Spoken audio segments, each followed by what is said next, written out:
La radio qui vous parle de NBA, c'est Radio Off Basket. Le basketball, c'est mieux à la radio. Hardest player I've had to guard. The hardest player I ever had to guard was. Hardest player to guard. Hardest player I've ever had to guard. That's a tough question.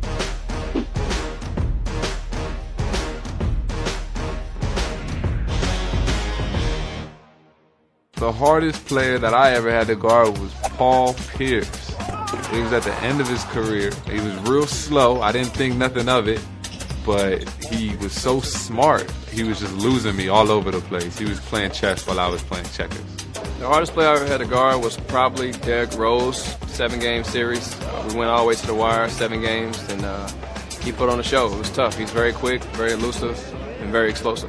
Hardest player for me to guard would be Carmelo. Melo was one of the toughest because, you know, he knows how to throw his body around. He knows how to play physical. He's strong, quick, and he can score from anywhere on the floor.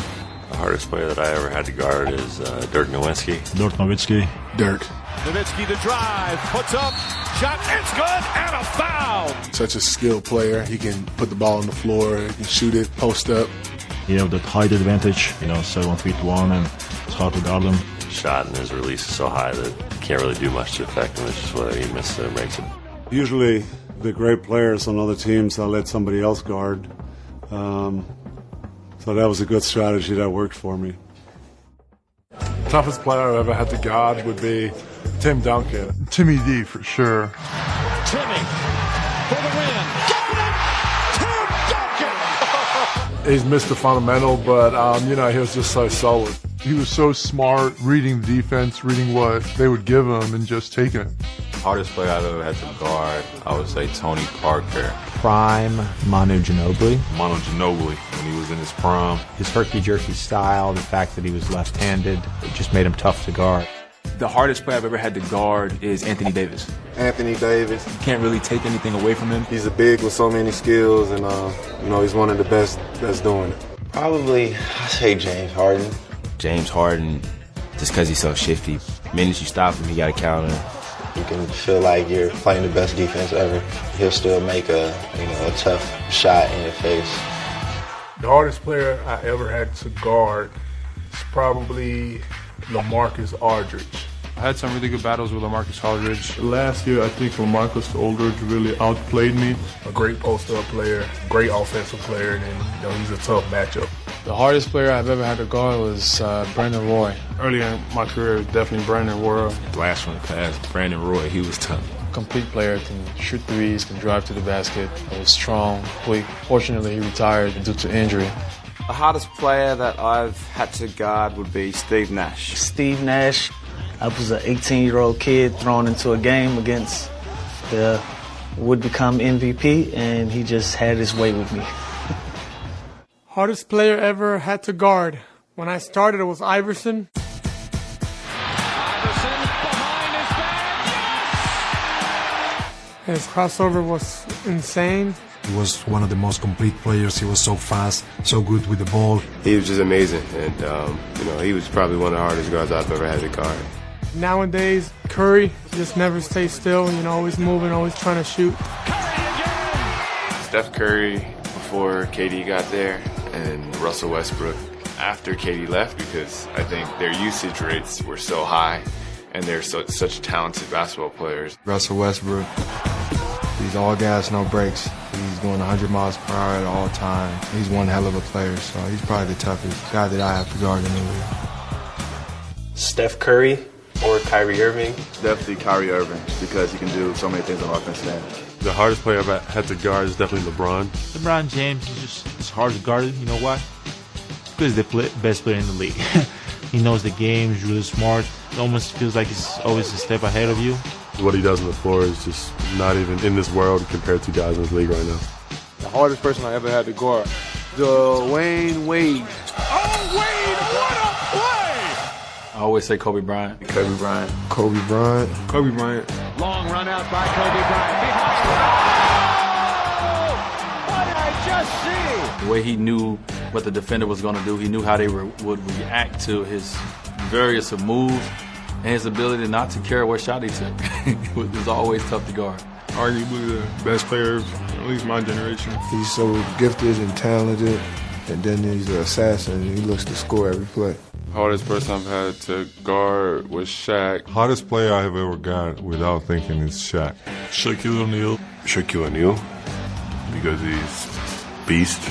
He was so big and strong. In his prime, he was the hardest player to guard, period. He was the most dominant center in the world back then. Luckily, I didn't have to guard him very much. But the very few times that I did, it was painful. He had me about 200 pounds, and I had not a chance in life of stopping him. The hardest player I ever had to guard was probably Kevin Durant. Kevin Durant. Kevin Durant. I'd say Kevin Durant. Probably Kevin Durant. Definitely Kevin Durant. Just because of his length. Just because of his length. He has longer arms than me, and when I feel like I'm contesting his shot, I'm really not. Durant will rise for three. Basically a 7-footer with point guard skills. Elite score from all three levels. Pull up, mid-range, 3-ball. He has everything. He can kind of do a bit of everything. Can do basically everything. There's nothing you can really take away. If he has a hot day, he's going to make his shots.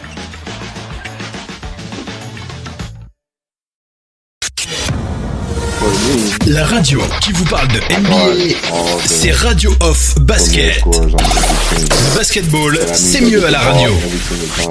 Anybody I match up against is the toughest person to guard that night. Jordan, Kobe, LeBron, KD, all these guys did it every single day.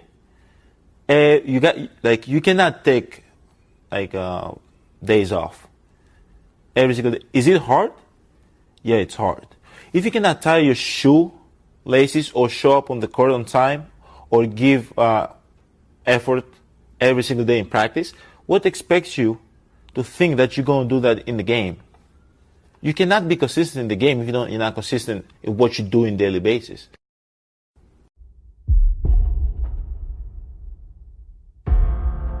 You love me. You love me because I'm Kobe. The level of commitment that this guy has shown. Let me shut up.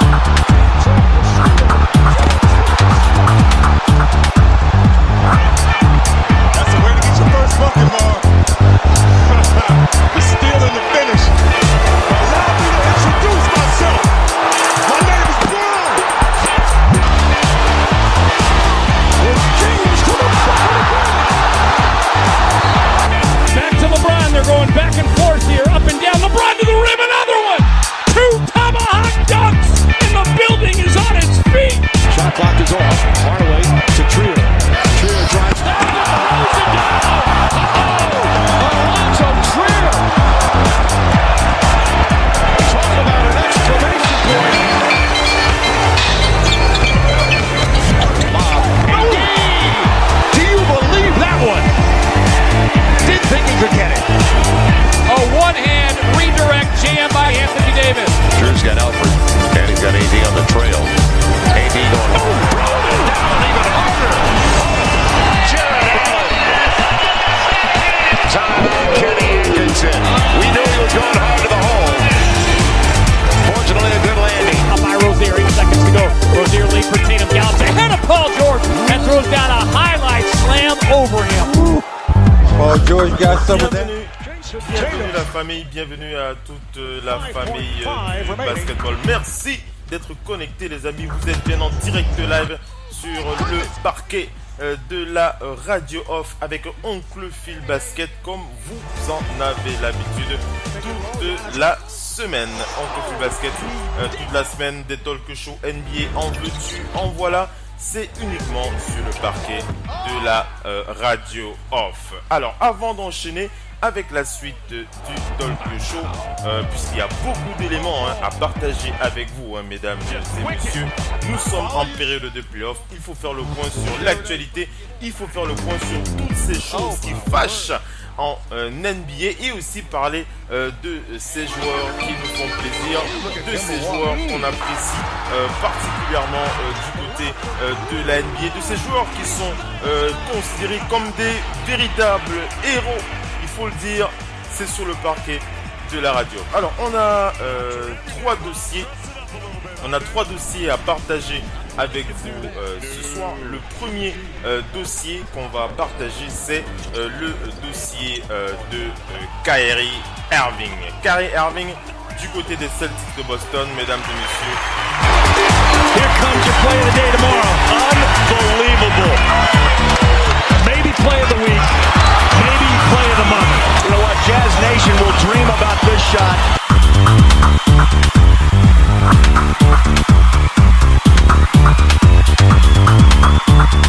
Je l'ai dit, mesdames et messieurs, je l'ai dit, on va attaquer le dossier de Kyrie Irving. On va se poser de sérieuses questions suite à la mauvaise performance. Voilà, je vais y arriver. Des Celtics de Boston, c'est vraiment dommage ce qui arrive du côté des Celtics. En tout cas, on attendait beaucoup mieux de la part de cette équipe face aux Bucks de Milwaukee. Mais voilà, les résultats sont là et les Celtics sont dos au mur. Ils sont menés 3 victoires à 1 et ils n'ont plus le choix. Ils doivent remonter ce déficit pour pouvoir avoir une chance de passer, d'accéder à la finale de la conférence Est. Et on va se poser la question concernant le cas Kyrie Irving. Est-ce que Kyrie Irving et les Celtics c'est terminé puisqu'on rappelle, je l'ai dit tout à l'heure, les Celtics sont menés 3 victoires à 1 et ce sera très très compliqué pour cette équipe de remonter la pente, on va dire ça, disons les choses ainsi pour être beaucoup plus précis. Ensuite, après avoir attaqué le dossier de Kyrie Irving, nous allons parler du dossier de James Harden. On va parler de James Harden ce soir, mesdames et messieurs. James Harden.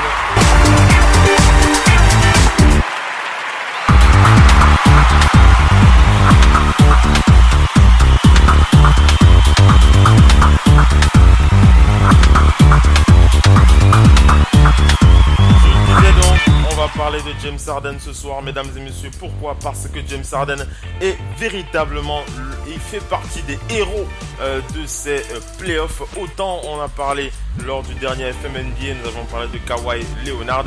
Pour ce soir, on va faire le plein concernant James Harden, qui mérite aussi amplement que l'on fasse un point clair sur l'apport, sur tout ce qu'il apporte à cette équipe des Rockets de Houston, et surtout avec son porte-bonheur, l'œil rouge de James Harden. L'œil rouge de James Harden, si vous l'avez vu sur les réseaux sociaux. Si vous l'avez vu sur les réseaux sociaux, vous le savez, James Harden a un souci avec son œil qui est devenu un symbole, un véritable symbole de chance pour James Harden et les Rockets de Houston. On va faire le point là-dessus. En tout cas, ce sera l'occasion de féliciter la superstar des Rockets de Houston. Et dans la troisième partie, dans le troisième dossier qu'on va attaquer ce soir, on va parler de Joel Embiid, mesdames et messieurs. Joel Embiid.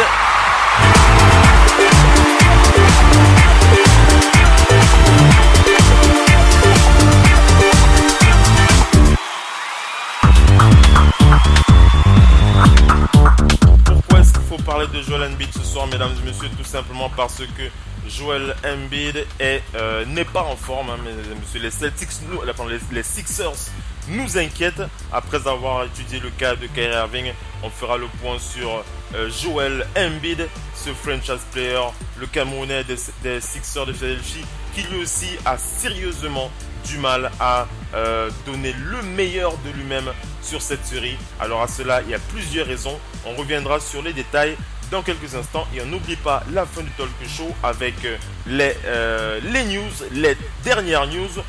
On reviendra notamment sur les Lakers de Los Angeles et le dossier Tyronn Lue, pour qui ça n'a absolument pas marché, les Lakers qui n'ont pas réussi à trouver un terrain d'entente avec Tyronn Lue. On fera le point dans quelques instants. Restez bien connectés les amis, on enchaîne avec le premier dossier.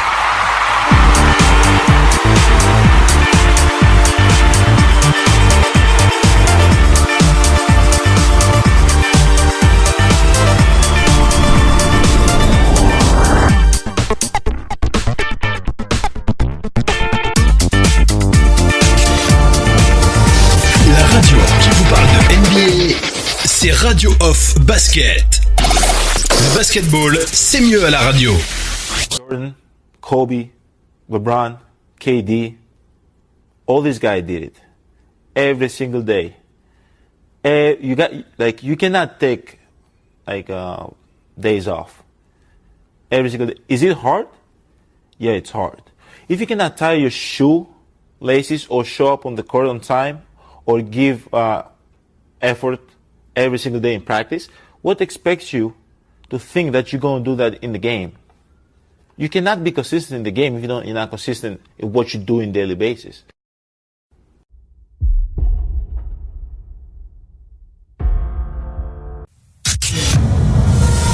La radio qui vous parle de NBA, c'est Radio Off Basket.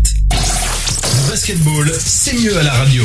And there is the man of the hour in probably the most anticipated debut of any first-year athlete in any sport. LeBron James will put it on the floor for the first time in a regular season game tonight. Bounce pass to LeBron. Milestone for LeBron James, youngest player ever to reach 10,000 career points. LeBron with a pull-up. James hit it. The youngest in NBA history with 20,000 career points. Congratulations on 20,000.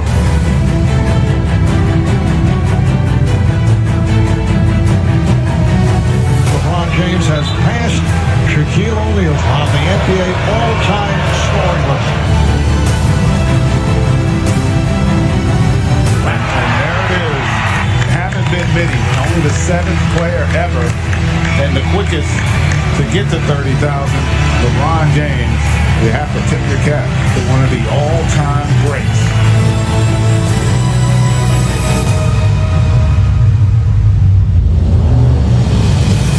LeBron one-on-one with Cunningham, pulls up and hits it. And that's it. He has passed Dirk Nowitzki now on the all-time scoring list. 6th all-time. LeBron, here he goes into the lane.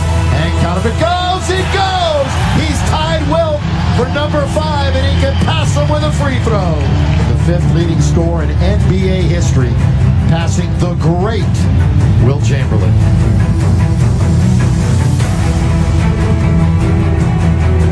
Ladies and gentlemen, another historic night here at Staples Center.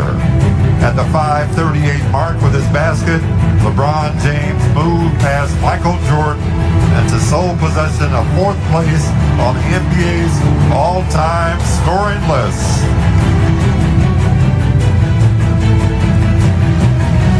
Congratulations, number 23, LeBron James, on this amazing career achievement.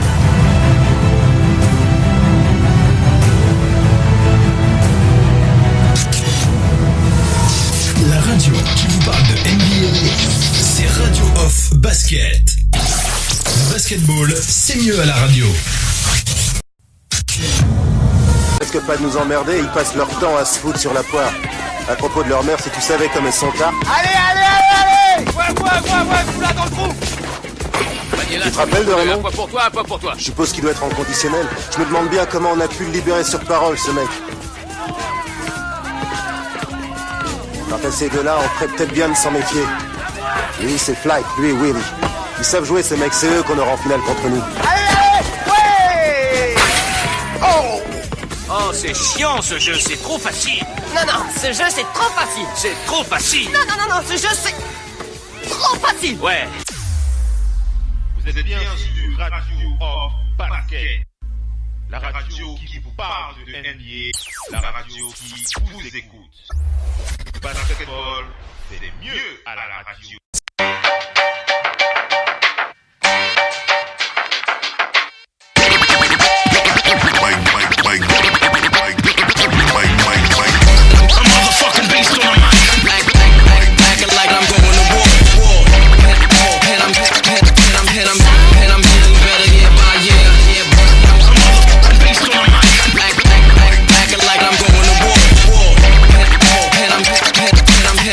And I'm getting better year by year.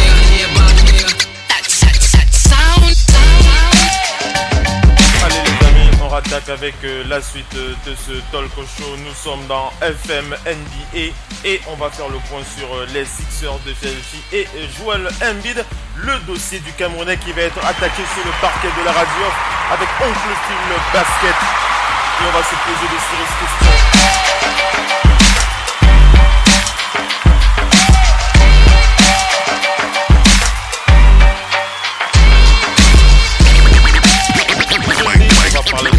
On va se poser de sérieuses questions sur la forme du Camerounais parce qu'il y a de fortes présomptions, en tout cas des éléments qui nous portent à croire que les Sixers de Philadelphie sont vraiment en grand danger. En grand danger, les Sixers ont de fortes chances de ne pas pouvoir se qualifier pour cette finale de conférence Est. On va commencer par écouter l'analyse de Stephen A. Smith. C'est dans l'émission de John d'ESPN et ensuite on va attaquer avec l'analyse des autres problèmes que l'on a constatés concernant le Camerounais. Restez bien connectés.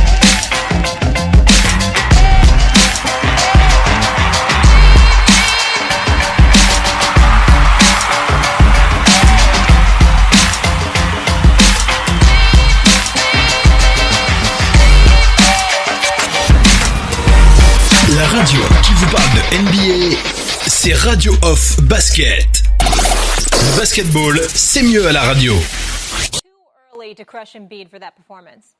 Is it too early to what? To crush Embiid for his performance. Like no, to get on him. No, I don't think it's too early. I mean, the fact of the matter is we're game 4 into this series, and how many six excuses are you going to have? You had the stomach ailment in game 2, but y'all won that game. You attempted only 7 shots in that game, if I remember correctly. You shot 2 of 7 from the field.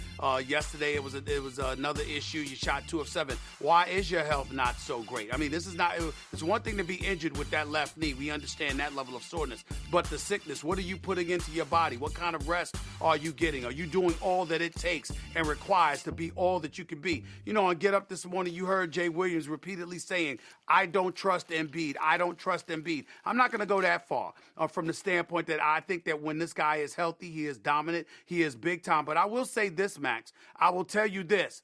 The fact that he's been sick a couple of times this series, this is separate and aside and apart from the left knee injury, does give me cause to pause. It does make me look at him with a raised eyebrow because now I'm wondering how focused you are, how dedicated you are, what sacrifices are you willing to make? Are you taking care of yourself? Are you getting the proper rest? Are you putting the proper things, ingesting it into your body? Are you doing what it takes to win a championship? Because this is a championship contender. You're the best team on the championship contender. You're 7-1, 260 plus, with all the damn skills in the world. I don't want excuses.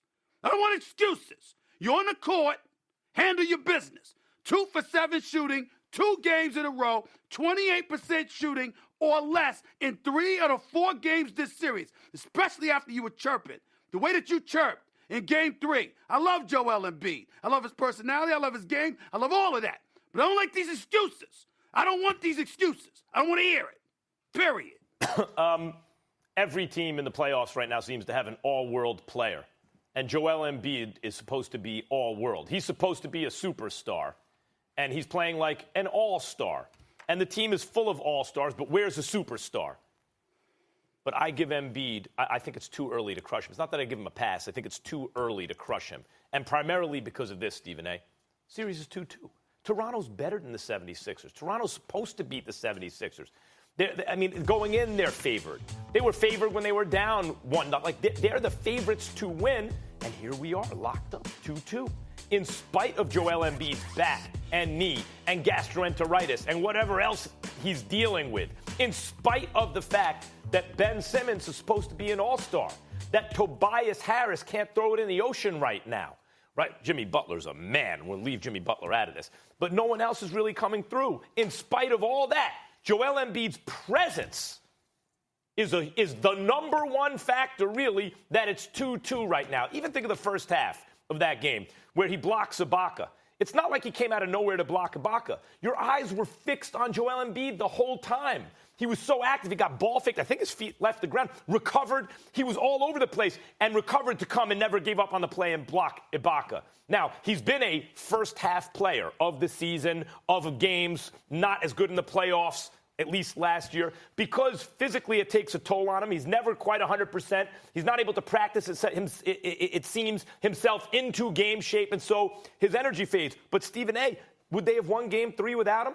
33, 10, and 5, 3 of 4 May I from ask 3. a question to you? He did it in 28 minutes. Can I ask a question to you? I just want to make sure that I'm clear. You said that he's not playing like a superstar. He's just playing like a star. Is that correct? Were those your words? Yes, he has not consistently played like a superstar in this series. I'm only talking about this series. Mm-hmm. Max Kellerman, other than Game 3, what has he done that has even resembled the star other than Game 3? His presence on the floor alters everything. It changes everything. You must pay it. Yeah. That's not my question. That's part of what he does. My question is not his presence, because I get that. My question to you is, based on what he can do, I'm not talking about his presence, all right? Because you got, like, for example, you got stars. They're so tremendous that their mere presence on the floor can serve Steph Curry, for example. as some intimidation. I'm talking about his play. Okay. There's nothing that has resembled Star in 3 of the 4 games this series.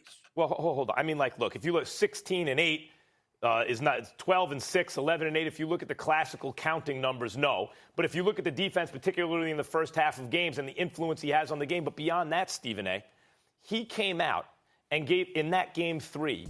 They would be down 3-1 without him. The series would be over. Because of his presence, the series isn't over. And I'm not saying that at the end of this series, we might not look back and go, Embiid, you got to be better than that. I'm saying right now it's too early. They're knotted up against the favorites. It's 2-2. But nobody's saying that. Nobody's saying that it's not too early. We understand it's 2-2. We're not saying the series is over. We understand the Sixers can still win this series. We understand that Joel Embiid can show up and be dominant. What I'm saying, Max, is that in 3 of the 4 games, if you take away Game 3, the man is shooting 9 for 43. 9 for 43 Shooting's from the bad. field. Yep. I'm looking at him. I'm looking at him outside on the three-point line. Instead of being a man in a post, I'm looking at him call in. And, listen, remember, Max, we're hearing about him being sick from him. It's not somebody else telling this to us. It's him. You got the coach revealing to us that he got a call 6:30. All right, I want to get to another angle here, guys. 6:28. But come on. Look, real quick, Embiid had mental errors in last night's game. You close out on Kawhi when he's shooting that dagger 3 because Kawhi was turning the ball over, dribbling into the double teams. He made some bad decisions. He missed free throws. I'm not excusing his performance last night. I'm saying it's too early to kill him. They'd be down 3-1 without him at least, and we got games to play still. Ain't nobody kill him. He's still alive. He's still alive. Ain't nobody kill him.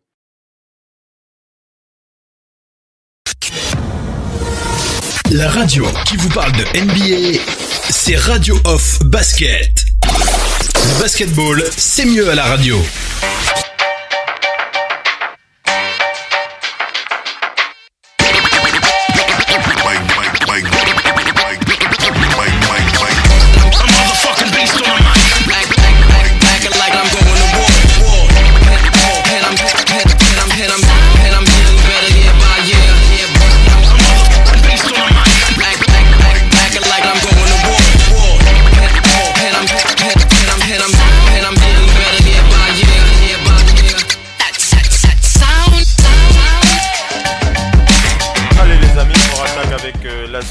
De ce talk show, nous sommes dans la question, dans le dossier, dans le débat concernant Joel Embiid et les Sixers de Philadelphie, et on se pose sérieusement la question. Vous avez entendu Stephen A. Smith gueuler de toutes ses forces concernant Joel Embiid. Il est fou de rage.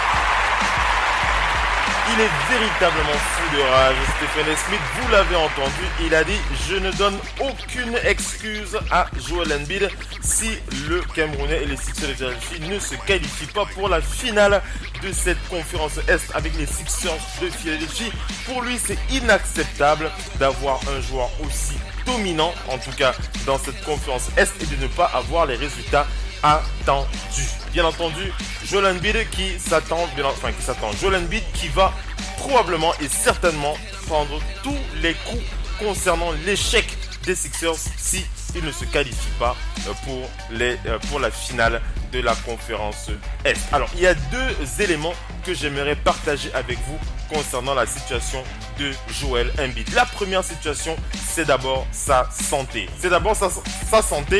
Ce qu'on peut dire par rapport à sa santé, c'est qu'on est assez inquiet. Le Camerounais n'a jamais pu aborder ses playoffs avec une forme au-delà des 90%. On se souvient encore lors du premier match, Joel Embiid était doubtful, c'est-à-dire qu'on n'était pas certain qu'il allait être aligné sur le parquet à cause de sa blessure au genou. Puis il a joué, on sait que son match n'a pas été des plus convaincants. Puis on a eu le match 2 de Joel Embiid où il était une fois de plus doubtful. Puis il a été une fois de plus aligné, son match était plutôt pas mal. On le sait, le meilleur match de Joel Embiid dans ses playoffs, c'était le Game 3. Et on rappelle qu'avant le Game 3, Joel Embiid avait, les sources précisaient qu'il souffrait d'une gastro-entérite. Donc voilà un peu quelques soucis qu'on a avec Joel Embiid qui lui a vraiment quelques soucis de santé. Alors il n'y a pas que pour le Game 3, puisque même pour le Game 4, le Camerounais s'est fait remarquer par des soucis liés à des soucis respiratoires, liés à des problèmes de respiration. Donc il y a de quoi se poser de sérieuses questions quant à la santé du Camerounais qui fait peur. La santé du Camerounais n'est pas quelque chose qui rassure. Je reviens encore sur l'article écrit par Dave McManaman sur Joel Embiid où il précise que le Camerounais avait lutté pendant le dernier match face contre une infection des voies respiratoires tout au long du match. Il a parlé de infection des voies respiratoires supérieures tout au long du match. On rappelle que sur ce 5e match, Joel Embiid a scoré 13 points dans cette défaite sur un score de 125-89. Les Sixers qui s'étaient vraiment fait ratatiner, il faut dire ça ainsi. Embiid avait aussi souffert, je l'ai dit tout à l'heure, d'un virus à l'estomac plus tôt dans la série. Sur le Game 4, il avait enregistré 6 rebonds et 8 pertes de balles dans cette défaite. Le Camerounais avait déclaré « Je sais, c'est nul, je sais que je ne joue pas bien, je sais que je peux faire un meilleur job, je dois faire toutes ces petites choses qu'il faut pour aider mon équipe. Quand je ne marque pas le panier, je dois au moins me montrer, c'est donc à mon tour, c'est à moi de faire plus. » Et Jimmy Butler qui avait déclaré dans les médias qu'il était confiant dans le retour de Joel Embiid au meilleur niveau. Il avait dit « Pas d'inquiétude, nous savons que Joel Embiid va revenir, nous irons bien, nous allons continuer à faire ce qu'il faut pour aller de l'avant. » Alors ça c'est le premier point. Le premier point que je voudrais partager avec vous, c'est la santé du Cameroun.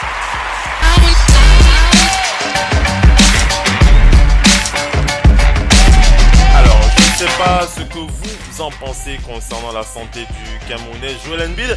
Alors si vous pensez que c'est un souci lié au management de l'équipe médicale des Sixers de Philadelphie, vous pouvez le dire, ou alors si vous pensez que c'est le joueur lui-même qui n'arrive pas à maîtriser son corps, c'est quelque chose que vous pouvez aussi dire, puisque Joel Embiid a aussi été crédité de quelques problèmes liés à sa nutrition. C'est quelque chose qui vibre sur les réseaux sociaux depuis quelques temps concernant le Camerounais, donc c'est quelque chose qu'on ne peut pas mettre de côté comme ça. Donc voilà, le premier point, c'est la santé du Camerounais. Est-ce que Joel Embiid pourra revenir au meilleur de sa forme, et est-ce qu'il pourra amener ses coéquipiers en finale de cette conférence Est, Alors ça c'est le premier point, Donc on va donc passer à un autre élément. L'autre élément concernant Joel Embiid, alors ça ne concerne pas Joel Embiid lui-même, mais ça concerne son coéquipier Ben Simmons. Ben Simmons qui fait partie aussi des déçus, enfin ceux qui déçoivent sur cette série des playoffs. Le manque de possibilités de Ben Simmons de shooter devient de plus en plus quelque chose d'emmerdant et quelque chose de tellement anticipant par les adversaires que ça en devient, c'est presque à pleurer de voir cette équipe des Sixers jouer avec un Ben Simmons uniquement capable de pénétrer et incapable de shooter. Vous voyez des systèmes classique où Ben Simmons attaque l'anneau et on lui laisse le champ libre, et ce qui permet aux joueurs, bien entendu, qui permet aux joueurs d'avoir une mauvaise performance, notamment au tir. Et les sources, le mécontentement est tellement fort que même un expert ESPN bien connu, il s'appelle Jalen Rose. Jalen Rose a déclaré dans les médias concernant Ben Simmons, il a dit « Je pense que les Sixers doivent trader Ben Simmons. Je pense que les Sixers doivent lui trader. »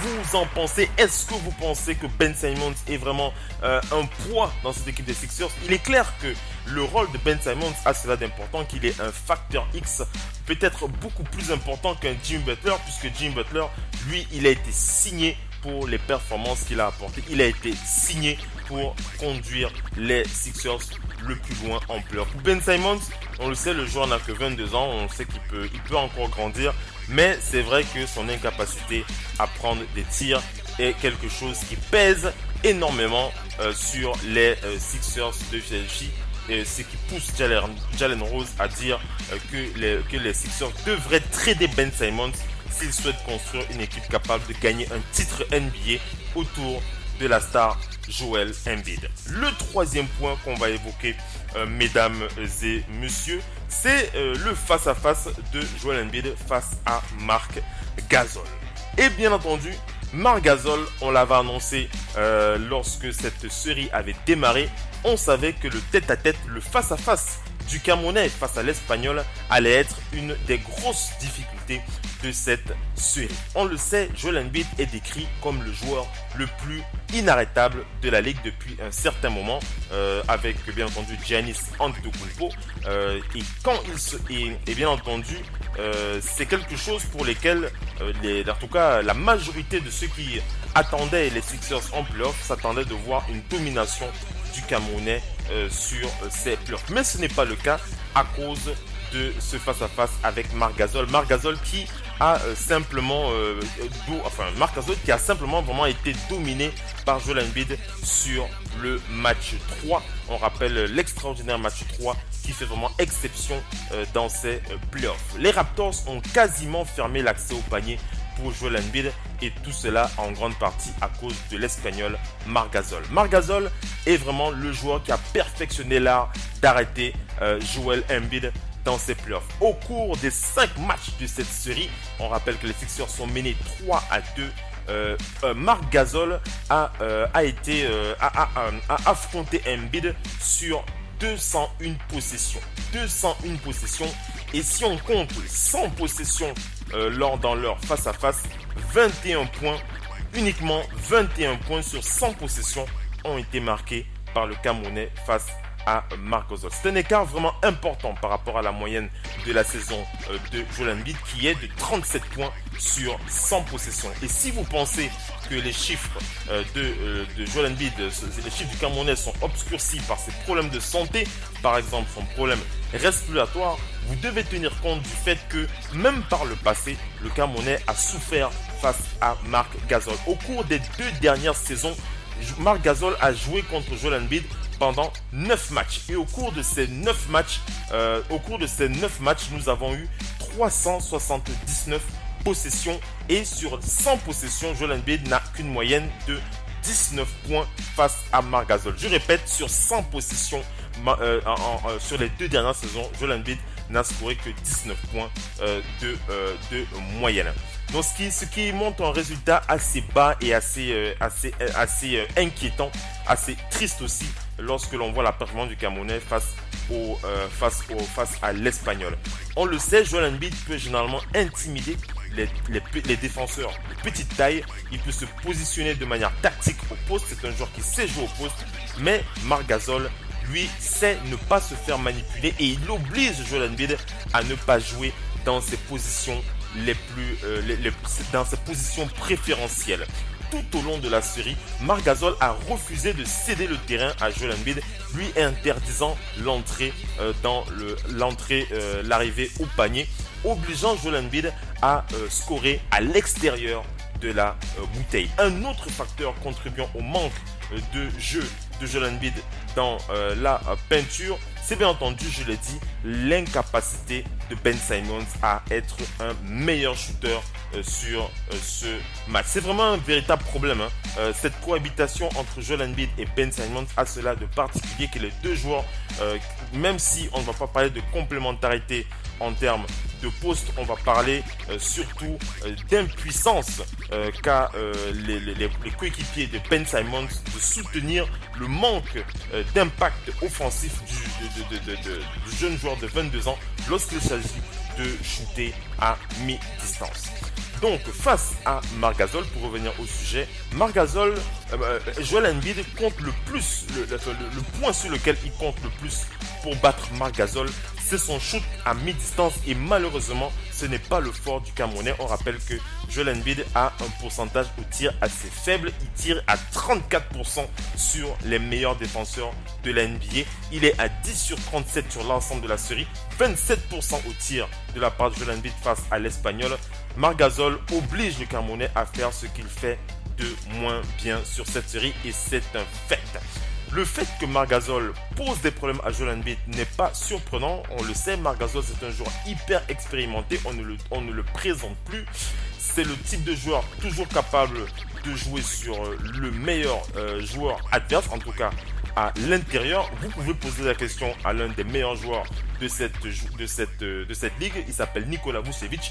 Gasol qui a régulièrement neutralisé Nikola Vucevic lorsque les Raptors jouaient contre le Magic. Nikola Vucevic qui lui n'avait marqué que 17 points sur 100 possessions face à Marc Gasol. Donc voilà, voilà un peu quelques éléments qui nous permettent de comprendre l'autre fait majeur qui empêche Joel Embiid de donner le meilleur de lui-même. Bien entendu, on le sait, il y a aussi la maladie, il y a aussi la santé du joueur qui pose question. On est véritablement inquiet. Est-ce que le Camerounais est capable d'apporter, de pousser ses joueurs vers la finale de la conférence Est? En tout cas, Stephen A. Smith, lui, il a de sérieux doutes quant à la capacité du Camerounais d'aller jusqu'au bout. On va écouter une fois de plus la gueulante de Stephen A. Smith.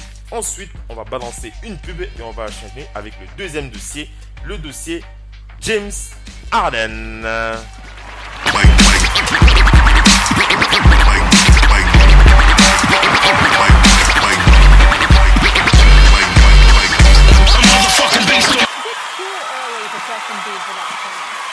Is it too early to what?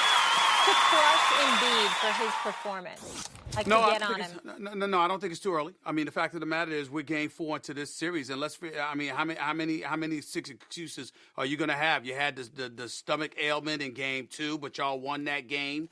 You attempted only 7 shots in that game, if I remember correctly. You shot 2 of 7 from the field.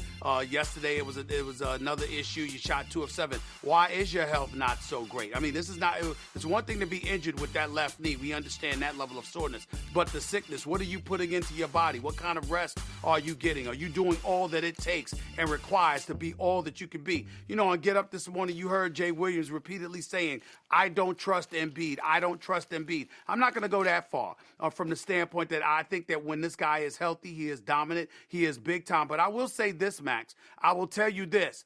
The fact that he's been sick a couple of times this series, this is separate and aside and apart from the left knee injury, does give me cause to pause. It does make me look at him with a raised eyebrow, because now I'm wondering how focused you are, how dedicated you are, what sacrifices are you willing to make? Are you taking care of yourself? Are you getting the proper rest? Are you putting the proper things, ingesting it into your body? Are you doing what it takes to win a championship? Because this is a championship contender. You're the best team on the championship contender. You're 7-1, 260 plus, with all the damn skills in the world. I don't want excuses. You're on the court. Handle your business. 2 for 7 shooting, 2 games in a row, 28% shooting or less in 3 out of 4 games this series, especially after you were chirping. The way that you chirped in game 3. I love Joel Embiid. I love his personality. I love his game. I love all of that. But I don't like these excuses. I don't want these excuses. I don't want to hear it. Period. La radio qui vous parle de NBA, c'est Radio Off Basket. Le basketball, c'est mieux à la radio. La radio qui vous parle de NBA, c'est Radio Off Basket. Le basketball, c'est mieux à la radio. As I dribble down the court and my head is up and always on a swivel, I never predetermine a move. I never come down and say, I'm going to cross over right to left now, and then hesitation, and then no. Like I come down, it's all off basketball instinct. It's all off whatever the defender in front of me does and whatever the weak side does. You know, everybody thinks the NBA is just all athletic or all being able to shoot. No, you still need those fundamentals from when you were taught to an 8-year-old to, you know, when you're a 28, 29-year-old in the NBA. There's a lot of moves and a lot of decision making that you have to make within a small time frame in order to be one of those elite guys. So as I come down, my head is up, and I just, got you. That right there happens in 2 seconds, maybe less than that. It got to be a quick decision. Obviously, I'm a playmaker, and I got to make sure I get all my guys involved, but I'm a scorer as well. So as I come down as a playmaker and scorer, myself is first, get by him, then I make the next decision. If he comes to step up, I throw the lob to Clint. If he doesn't step up, I go dunk the ball. If the big comes over and helps, and that guy sinks in, then I got one of my shooters in the corner, all right? Well, if I don't like that move, or he doesn't go for that move, then I have to find another move to create the balance that I need for a shot. Might be behind the back, in and out, hezzy, side step, he jumps for hesitation. Now I gotta make my 4 or 5 decisions that we just talked about. That's another thing. If you wanna make your teammates better, you wanna pass the ball, the passes gotta be efficient, they gotta be on point, on target. Wherever you are, work on your passes. It's easy. But that takes a lot of hard work. Whatever I do in the game, I work on it every single day. Repetition every single day. I'm not gonna work on something that I don't do in the game that I wouldn't try in the game because it's a waste of time. And I think a lot of kids are doing that nowadays. You know, working on different moves because you see different trainers or different whatever, some on Instagram. No, this is about going in the gym, putting the work in, something that you need to work on and want to be great at for your hour or 2 hours or however long you're gonna do it. And don't just sit in the gym wasting your time. That's what it is.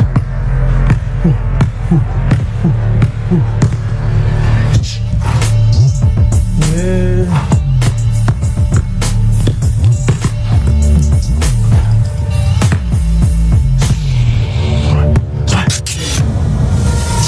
La radio qui vous parle de NBA, c'est Radio Off Basket. Le basketball, c'est mieux à la radio.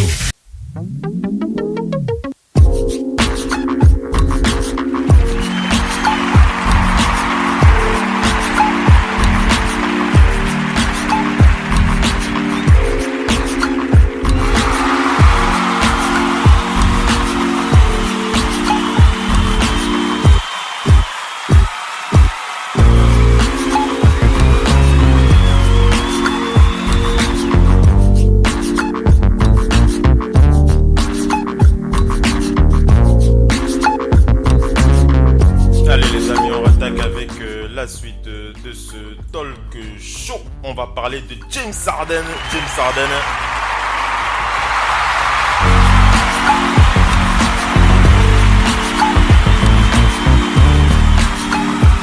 Qu'est-ce qu'on va dire sur James Harden ce soir, mesdames et messieurs? Il y a beaucoup à dire sur James Harden, mais on va pas passer 3 heures sur le phénomène des Rockets de Houston. Ce qu'on va dire concernant James Harden, d'abord on va lui dire un grand bravo pour ses performances pendant ces playoffs. James Harden qui a longtemps été attendu depuis au moins 3 ans. Les fans de la NBA, les adversaires, les haters de James Harden ont tous à chaque fois donné rendez-vous au barbu en playoff. On le sait, il a l'habitude de marcher sur l'eau lorsqu'il s'agit de la saison régulière. On ne va pas revenir sur toutes ses performances réalisées, mais on attendait, puisqu'on l'a vu plusieurs fois en playoff, on l'a vu se ramasser, on va dire marcher sur ses lacets pour être plus poli,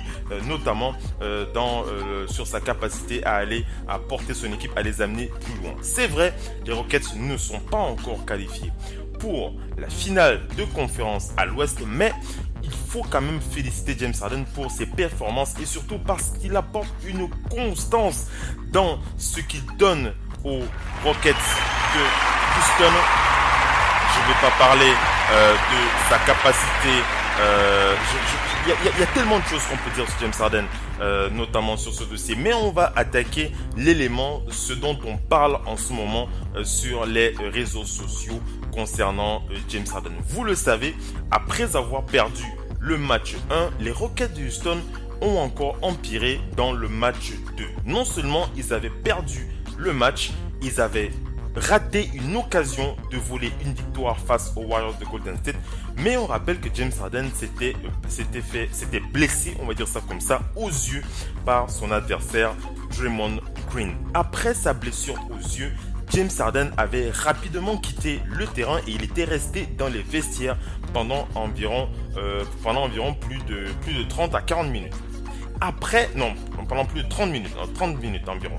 Après le match, nous avons appris que James Harden souffrait d'une contusion à ses 2 yeux et d'une lacération à son œil gauche, ce qui explique la rougeur que vous pouvez constater au niveau de l'œil de la superstar James Harden. James Harden qui souffre alors de ce problème à l'œil gauche. Vous avez pu constater que l'intégralité de son œil gauche est complètement rouge, alors que en opposition avec l'œil droit qui est beaucoup plus clair, on va dire ça comme ça. Et dans son interview d'après-match, James Harden avait déclaré que sa vision était devenue un peu floue et qu'il y avait un petit souci et qu'il pourrait probablement manquer le match 3 si le problème avec son œil s'aggravait. Heureusement, les problèmes avec son œil se sont améliorés et en même temps, les performances de James Harden ont explosé sur le terrain. Après le retour de James Harden au Game 2, on rappelle qu'il avait marqué 29 points. Il était à 9 sur 19 au tir au cours des 3 derniers quarts-temps du match. Dans le 3e match, on rappelle que James Harden a porté son équipe au niveau supérieur. Il avait terminé le match avec 41 points, mesdames et messieurs. 41 points de la part de James Harden avec un œil rouge. 41 points, 9 rebonds, 6 passes décisives pour aider les Rockets à battre les Warriors de Golden State sur un score de 126 à 121 en prolongation, il faut le rappeler. Dans le troisième match, James Harden avait poursuivi sur sa lancée avec une avance de 38 points tout en obtenant 10 rebonds sur ce match. Avec Harden, James Harden a une moyenne, mesdames et messieurs, de 36 points, 8,7 rebonds sur ces 3 derniers matchs et depuis sa blessure à l'œil. Et les Rockets, en tant qu'équipe, ont l'air beaucoup plus confiants que jamais depuis que la série est maintenant à 2-2. James Harden a été interrogé sur sa blessure et il a semblé être fier de ses performances, bien qu'il ne soit pas à 100%, avait déclaré Martin Rogers, c'était dans USA Today, et il avait déclaré concernant son œil rouge, il avait dit « Pour moi, mon œil rouge, c'est peut-être mon porte-bonheur. » Voilà, voilà tout simplement ce qu'a dit James Harden. Il dit « C'est peut-être mon porte-bonheur, hein, cet œil rouge. » Pourquoi pas? Pourquoi pas un porte-bonheur pour James Harden? En tout cas, tout est bon pour permettre à cette équipe d'aller le plus loin. On le sait, les Warriors sont maintenant sur la défensive. Golden State compte de nombreux défenseurs individuels capables de défendre sur James Harden. Il est difficile de dire que les Warriors ne peuvent pas défendre sur James Harden. Cependant, ça n'a pas arrêté le bonhomme puisqu'il continue d'enchaîner performance après performance et ce en playoff. Si vous attendiez James Harden en playoff, mesdames et messieurs, il est bien là. Il est bien là sur le parquet pour pousser son équipe à enchaîner les victoires. Et on attend un autre James Harden, une autre victoire des Rockets. En tout cas, si vous êtes fan des Rockets, je pense que vous faites partie de ceux qui attendent la victoire de cette équipe face aux Warriors de Golden State. Alors, cet œil rouge a vraiment créé le buzz sur la toile, sur les réseaux sociaux, au même titre que le masque de LeBron James, on se rappelle ce masque que LeBron James avait porté en 2014 face aux Knicks, il avait scoré 61 points sur cette rencontre. Le hoodie de Carmelo Anthony qui aussi avait fait le buzz sur les réseaux sociaux. Aujourd'hui, c'est le Red Eye qui fait le buzz. Le Red Eye de James Harden fait le buzz, mesdames et messieurs. Est-ce que c'est cet œil rouge qui permet aux joueurs de... est-ce que c'est cet œil rouge qui permet à James Harden d'être aussi performant?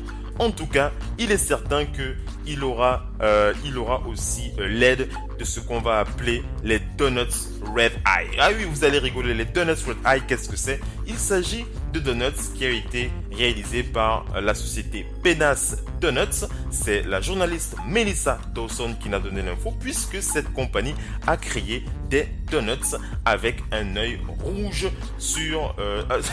des donuts avec un œil rouge, tout simplement. Hein, voilà, tout simplement.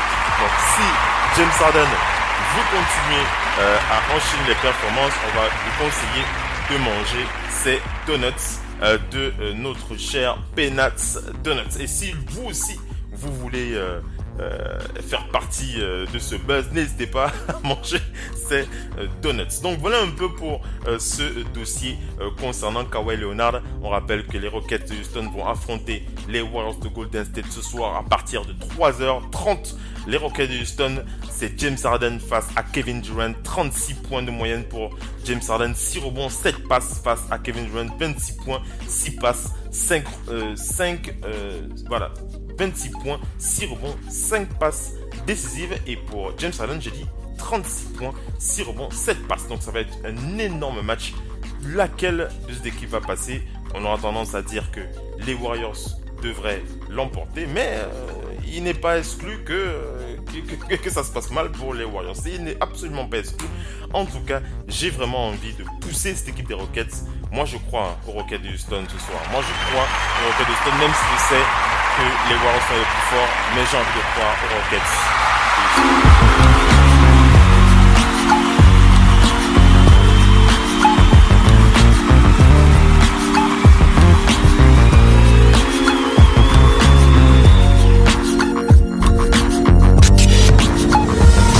La radio qui vous parle de NBA, c'est Radio Off Basket. Le basketball, c'est mieux à la radio.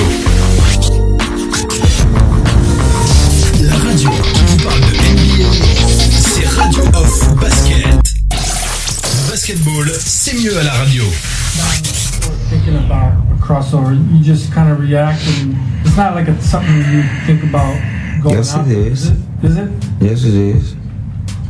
It's I don't like this guy. I want to cross the hell out of him.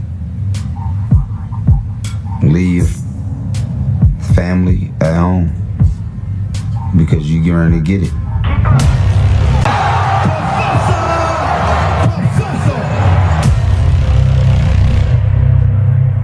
The crossover dribble. It's simple, but vicious. It can make your knees buckle, ankles break. Any thought you had of stopping it? Gone. Consider this your education in the art of the crossover. See the prize and it's mine, ain't no option. I am a fire, you just tired, heat exhaustion. Yeah, with the fire, get surprised, I'm the boss now. A crossover is the person being scared of your first step. Iverson breaks the ankles. That's what makes it so efficient. That's what makes it so vicious. That's what makes it so deadly. Crawford, the ball handling. It's something that's special. You're losing your defender, you make him think you're going one way, you're going the opposite way. Oh, which way did he go? You're gonna embarrass him with something wicked. I'll see you later. Ain't no way you can keep up. But I think everyone has their own thing when it comes to the crossover. You know, it's all about being shifty, the head fakes, and raising the eyebrows. Kyrie Irving! Oh, he lost him! Kyrie Irving is definitely one of the most versatile ball handlers we've ever seen.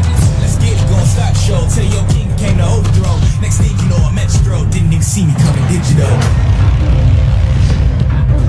It has a lot to do with timing, footwork, being deceptive, ultimately just being quick.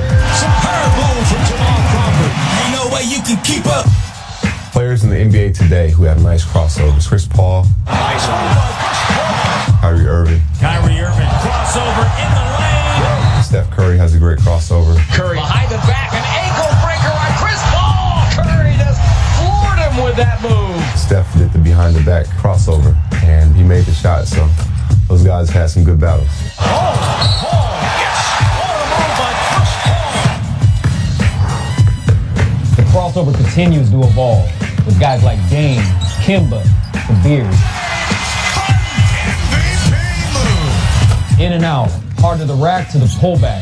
If you reach, you might become a meme. Oh, he stared at Wesley Johnson, and then he hit the three. Wow. What's going through your mind? I don't know. I was trying to figure out what he was doing. I don't know. Kemba Walker, definitely one of the most deceptive handles in the game. Hit you with a couple combos, leave his defender on the ground. You know, New York is the home of street ball. You know, growing up watching And1, a lot of us will go to the park sometimes by ourselves and practice moves like that. It's just us, New Yorkers. One of the most famous crossovers of all time is still being imitated today, the Sham God. Oh man, gosh, Sham God. You know, another New Yorker, you know, went to Providence. He definitely created one of the most deadliest moves out there. I feel humble, I feel flattered because, you know, I admire these players when I meet them and they're like, man, I used to watch you in high school, man, I used to love watching you play. As far as the Sham God, Chris Paul used to use it a lot. I would say Kyrie. Russell used it the most.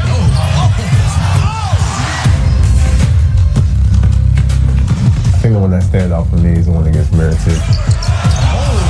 You know, it was his rookie year, so I think it was kind of a welcome to the league kind of thing for him. He had no idea what was going on, but he fell back and I made the shot. Yeah, I thought that was pretty dope. In the aftermath, watching the highlights and things like that, then you get the appreciation for it. You know, you look at it and you say, damn, look what I did. Let's get it in, let's finish this. When the game time, just send me in. Who need medicine? Y'all big dogs, we elephants. You don't want trouble, don't let it see. Iverson draws Jordan now. It was like he was walking on air. It was like the young buck. La radio qui vous parle de NBA, c'est Radio Off Basket. Le basketball, c'est mieux à la radio.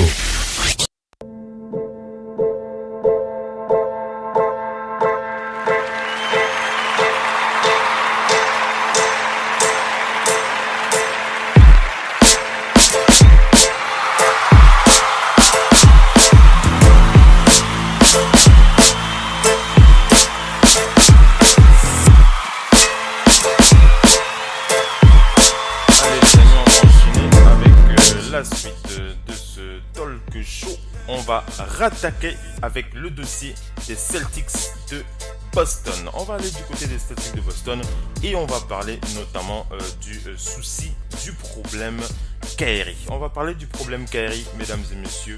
Alors, je ne vais pas dire qu'il y a un problème spécifique à Kyrie Irving, mais c'est vrai que les incertitudes liées à la situation du joueur ne facilite absolument pas ses relations avec les fans des Celtics et aussi avec ses coéquipiers. Il faut le dire, c'est pas aussi évident pour Kyrie Irving. Donc, le souci avec Kyrie, vous le savez, les Celtics de Boston sont menés 3 victoires à 1. Ils sont menés 3 victoires à 1. Après le premier match, il avait semblé que les Celtics avaient trouvé une stratégie pour pouvoir stopper Giannis Antetokounmpo. On rappelle que son Horford qui défendait sur Giannis avait plutôt bien défendu, il avait bien joué, mais depuis le grec n'a pas cessé de s'améliorer et il a trouvé à chaque fois le moyen de contourner la défense des Celtics de Boston. Il a continué d'attaquer les Celtics de façon agressive et il est allé la majeure partie du temps au lancer-franc, ce qui a pénalisé cette équipe. Dans le 4e match, Giannis était véritablement en mode MVP 2019. On rappelle qu'il a terminé ce 4e match avec 39 points, 16 rebonds, 4 passes décisives, une interception et un contre. Il était à 15 sur 22 au tir sur ce match. Bien entendu, ça a été très compliqué pour les Celtics de Boston de stopper Giannis Antetokounmpo. et les Bucks l'ont emporté et les voilà dos au mur. Je parle des Celtics de Boston. Ils sont dos au mur. Il va falloir donner tout pour avoir une chance d'aller en finale NBA. Il y a des points négatifs, beaucoup de points négatifs sur ces Celtics de Boston. Le premier, c'est le banc de cette équipe qui est absolument mauvais. Marcus Smart, par exemple, on va pas lui jeter la pierre, mais avec le retour de Marcus Smart, on s'attendait à beaucoup mieux de la part de cette équipe. Il n'a pas réussi à donner le meilleur aux Celtics de Boston.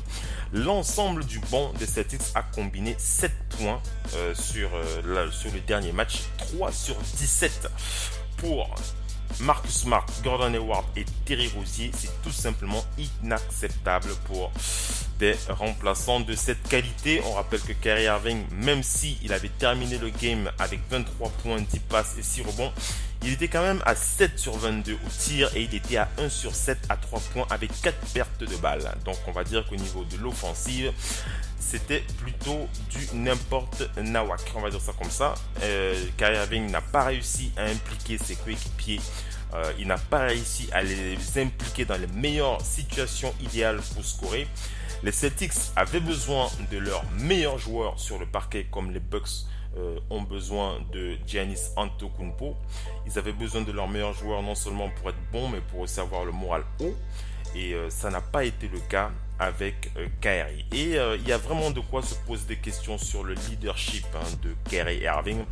En tout cas, Jalen Rose sur ESPN n'a pas marché ses mots. Il a dit les Celtics étaient une équipe de pace and space où le ballon et le mouvement dictaient qui allait shooter. C'était une équipe où leur pivot Al Horford était leur leader en passe décisive. Maintenant, ils ont choisi de donner le ballon à Kyrie Irving. Kyrie Irving porte le ballon et il joue en isolation la plupart du temps. Il a montré qu'il ne sait pas être le meilleur joueur dans une équipe et qu'il est une équipe. Il a montré qu'il ne sait pas être le meilleur leader dans une équipe de contenders et c'en est fini de lui à Boston et ses coéquipiers l'aideront à faire ses valises. Ils ont hâte qu'il s'en aille. Alors je ne vais pas rentrer dans les détails concernant les déclarations de Jalen Rose, puisqu'il dit clairement que les coéquipiers de Kyrie en ont marre de jouer aux côtés de la superstar. On rappelle que Kyrie Irving a longtemps critiqué le manque de professionnalisme de ses coéquipiers tout au long de la saison. Il leur reprochait énormément leur manque d'envie, il faut le dire. Et les propos de Jalen Rose sont des propos forts, mais qui ne sont pas franchement surprenants au vu de la dynamique de cette équipe et aussi au niveau de la dynamique de Kyrie. On rappelle qu'après une saison régulière ratée sur l'ensemble, lors de laquelle ils ont été plusieurs fois hués par leur propre public, les Celtics n'ont pas fait illusion en playoff. Il y a un véritable manque d'alchimie dans cette équipe et les conflits qui ont émaillé le groupe pendant la saison montrent clairement leurs résultats dans cette fin de saison. Kyrie Irving, lui, le problème avec lui, c'est que non seulement il n'est pas performant, il n'a pas apporté le leadership qu'on attendait de lui. Et il y a un gros souci aussi avec Kyrie, c'est qu'on ne peut pas compter sur lui pour donner sa parole de rester dans une équipe qui a envie d'aller loin. Kyrie Irving a plusieurs fois tourné sa veste, on le sait. Il avait d'abord professé sur sa loyauté aux Celtics de Boston en début de saison avant de changer d'avis et d'affirmer qu'il ne devait absolument rien à personne. Donc il est clair que avec ces mauvais résultats, Kyrie Irving va probablement bouger. Il va certainement quitter les Celtics de Boston. Beaucoup de rumeurs, la majorité des rumeurs l'envoient à New York, mais vous avez pensé aux Knicks, mais ce n'est pas les Knicks. Les rumeurs envoient Kyrie Irving aux Nets de Brooklyn. Alors je ne sais pas ce que vous en pensez. Kyrie Irving aux côtés de D'Angelo Russell, j'ai pas l'impression que ça va faire briller les Nets de Brooklyn, mais bon, ce ne sont que des rumeurs, on ne peut rien confirmer tant que les choses ne sont pas confirmées. Donc, en attendant le 1er juillet, date de l'ouverture de la Free Agency, les rumeurs vont grandir sur le départ de l'ancien coéquipier de LeBron James Et je l'ai dit, les parieurs ont déjà lancé leur première cote et les favoris sont les Nets de Brooklyn à plus de 250. Ensuite, on a les Knicks et ensuite nous avons les Celtics en 3e position. Et bien entendu, on n'oublie pas les Lakers et les Clippers. Donc voilà un peu ce qu'on peut dire sur le dossier Kyrie Irving. Je ne sais pas ce que vous, personnellement, vous en pensez. On est très très déçus de cette campagne playoff du côté des Celtics de Boston qui vont probablement rendre les armes sur ce dernier match. Quoi qu'il arrive, ils pourront gagner ils peuvent gagner ce deuxième match des playoffs et ensuite tomber face à cette équipe des Bucks de Milwaukee. En tout cas, Giannis n'a pas l'intention de les laisser l'emporter. Il va certainement tout faire pour finir cette série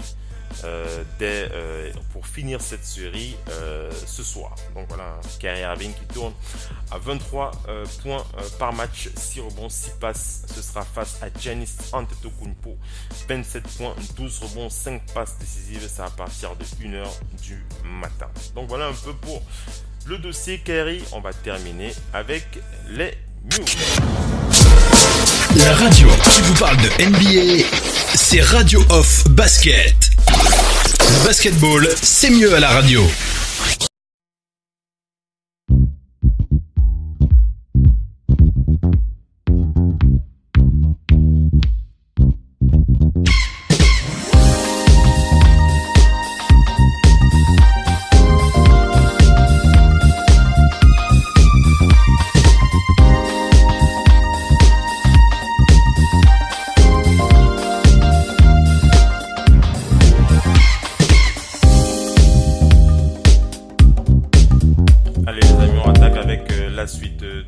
Talk Show, nous sommes dans les news.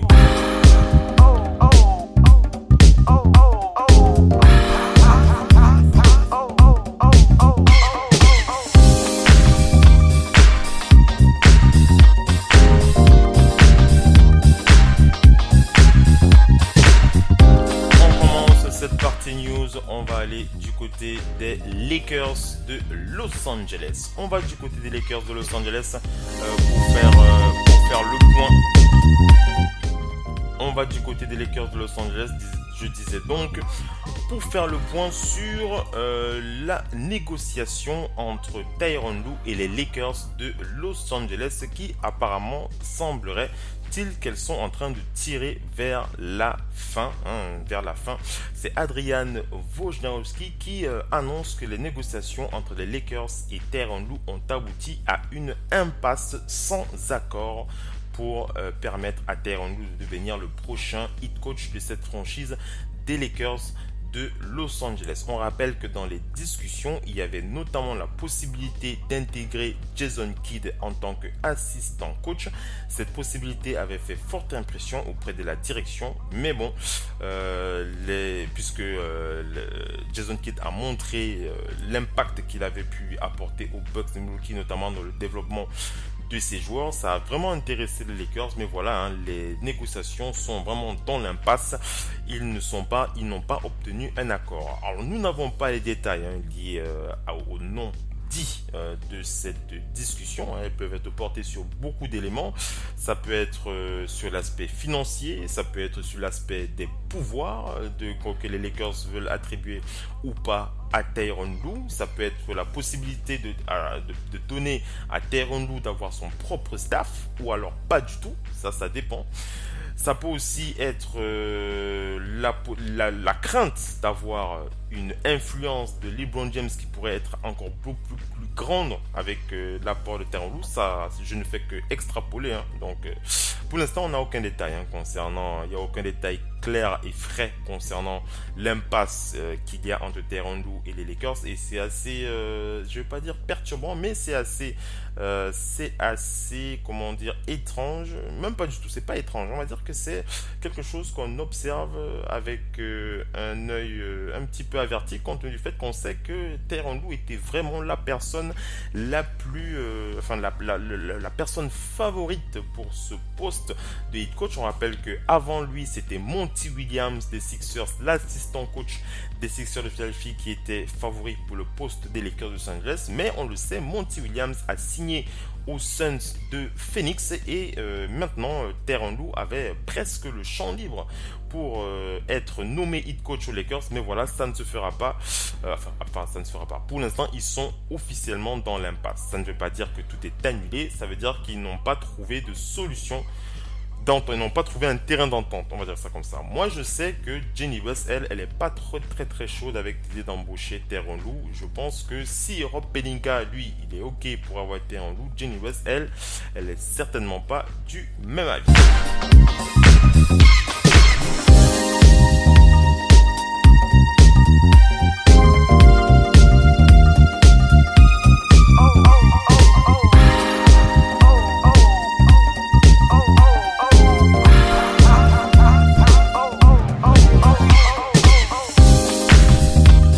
Du côté des Sixers de Philadelphie pour partager avec vous cette déclaration de Brett Brown à qui les journalistes ont donc posé la question de savoir est-ce que les Sixers sont dans une impasse, est-ce que vous n'avez aucune solution pour égaliser cette série et jouer un 7e match. Et Brett Brown qui a déclaré à Kate Pompey, il a dit la notion de panne ne fait absolument pas partie de notre état d'esprit. Ça, c'est bon à entendre.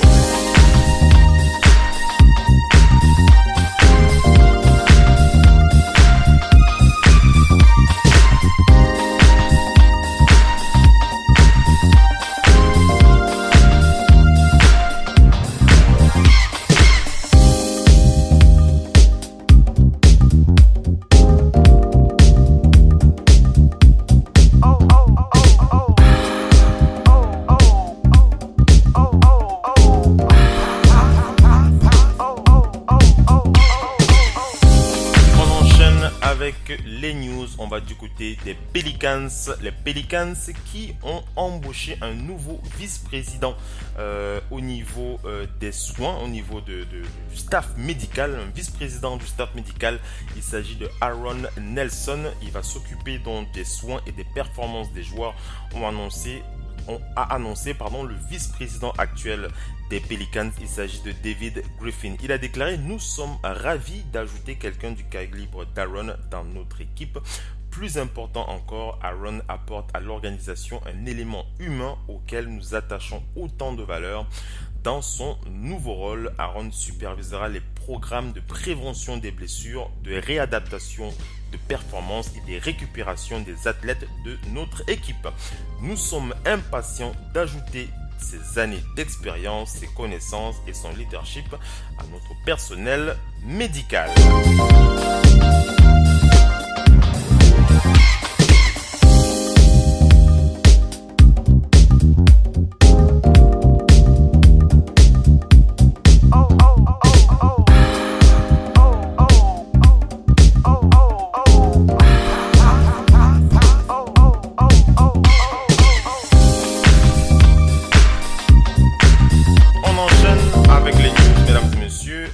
Du côté des Knicks de New York. Pourquoi est-ce qu'on va du côté des Knicks de New York?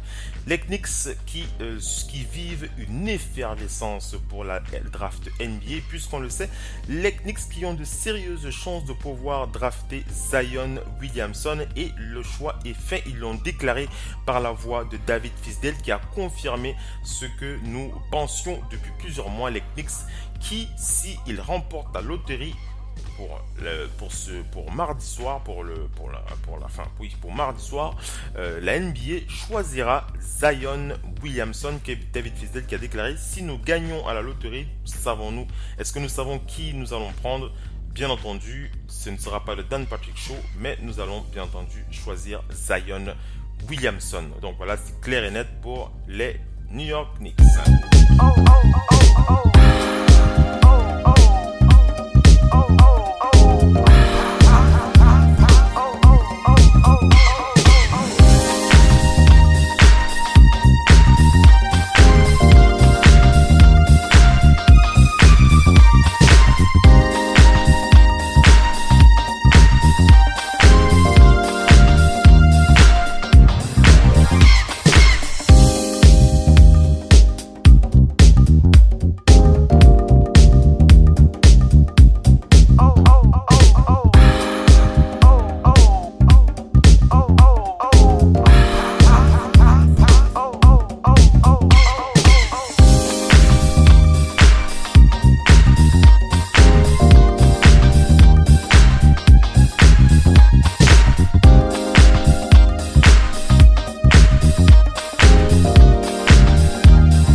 avec la suite de ce talk show. On va aller du côté des Bucks de Milwaukee pour parler de la possibilité de Malcolm Brogdon de participer au match 5 qui oppose donc les Sixers de Philadelphie qui oppose les Bucks de Milwaukee aux Celtics de Boston. On rappelle que les Bucks sont sans Michael Brogdon qui souffre d'un souci au niveau de son pied. Voilà, les Michael Brogdon qui pourrait être présent pour le Game 5. On rappelle qu'il sera restricted free agent cet été.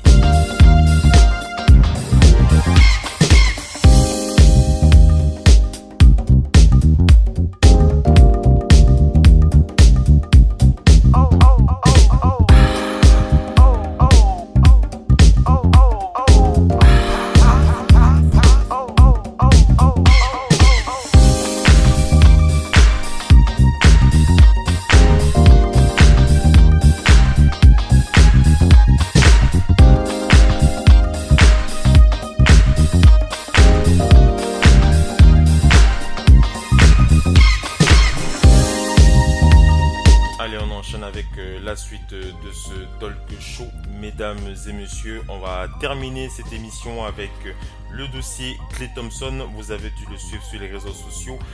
Plusieurs sources précisaient que Klay Thompson pourrait quitter les Warriors de Golden State pour rejoindre LA, pour revenir à LA. Ces rumeurs ont été démenties par Steve Kerr. Steve Kerr qui a dit: je sais que beaucoup de personnes souhaitent le retour de Klay Thompson à LA et je pense que tout simplement Klay Thompson veut rester à Golden State, il veut continuer à jouer avec nous. Steve Kerr qui sent la pression monter sur le départ de ses joueurs, notamment on le sait, le départ de Kevin Durant a semble-t-il été acté, mais en ce qui concerne Klay Thompson, les choses peuvent encore se jouer. Klay Thompson qui n'a toujours pas pris de décision pour l'instant, le joueur est avec son équipe, il n'a aucune intention de partir. Les choses sont infiniment claires.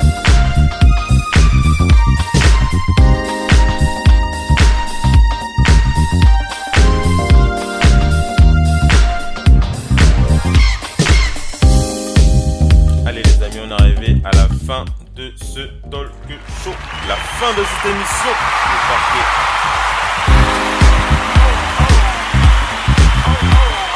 Nous sommes arrivés à la fin ce talk show en Coffee Basket. Je vous donne rendez-vous dès demain à partir de 23h avec NBA No Limits. Ce sera probablement avec Missy depuis Paris, le Doc NP depuis Angers et les autres panélistes qui ont l'habitude de nous rejoindre sur le parquet. Merci à tous ceux qui étaient connectés en direct live. Merci à tous ceux qui écouteront le podcast dès le lendemain. Je vous donne rendez-vous donc demain 23h pour NBA No Limits. Ciao les amis, bye bye.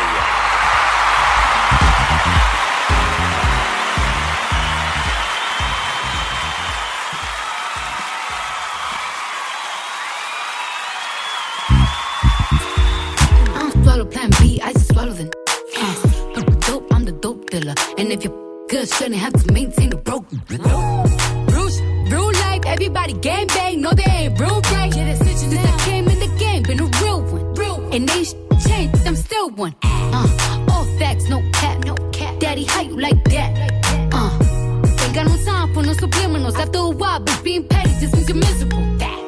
Yeah, straight lame. My poop, your buzz down, yours plain Jane.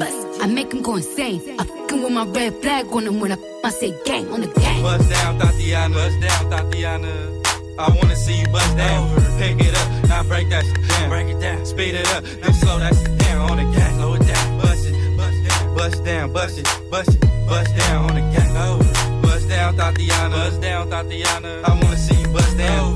Pick it up, now break that shit down. Break it down, speed it up, now slow that shit down on the gang. Slow it down, bust it, bust down, bust it, bust it, bust down on the gang. Blueface, baby. Yeah, I'm every woman's fantasy. Blueface, baby. Mama always told me I was gonna break hearts. I guess it's her fault, stupid. Don't be mad at me. Be mad at me. I wanna see you bust down, bust down. Bend that shit over on the gang. Yeah, make that shit clap. She threw it back, so I had to double back on the gang. Smacking high off them drugs. I tried to tell myself 2 times with enough. Then running to relapse on the dead lows. Ain't no running, Tatiana. You gon' take these damn strokes, Tatiana. I beat the poop, yep. Now it's a murder scene. Keeps player, Tatiana, like you ain't never even heard of me. Blue face, baby. Buzz down, Tatiana. I wanna see you buzz down. Bend that shit over. Yeah, over. Now make that shit clap on the game. Now toot that thing up, throw that shit back. I need my issue on the dead level. Buzz down, Tatiana. Buzz down, Tatiana. I wanna see you buzz down. Pick it up, now break that shit down. Break it down, speed it up, then slow that shit down on the gas. Slow it down, bust it, bust down, bust it, bust it, bust down on the gas. Buzz down, Tatiana. Buzz down, Tatiana. I wanna see you buzz down. Pick it up, now break that shit down. Break it down, speed it up, now slow that shit down on the gas. Slow it down, bust it, bust down, bust it, bust it. They say King Combs heaven sent. How he rock pluck feathers, catch a quick glimpse, calm touch, so delicate. Mood change in the womb when the gang stepping in. Engine never breaks, steady pedaling, crush pendulum. La radio qui vous parle de NBA, c'est Radio Off Basket. Le basketball, c'est mieux à la radio.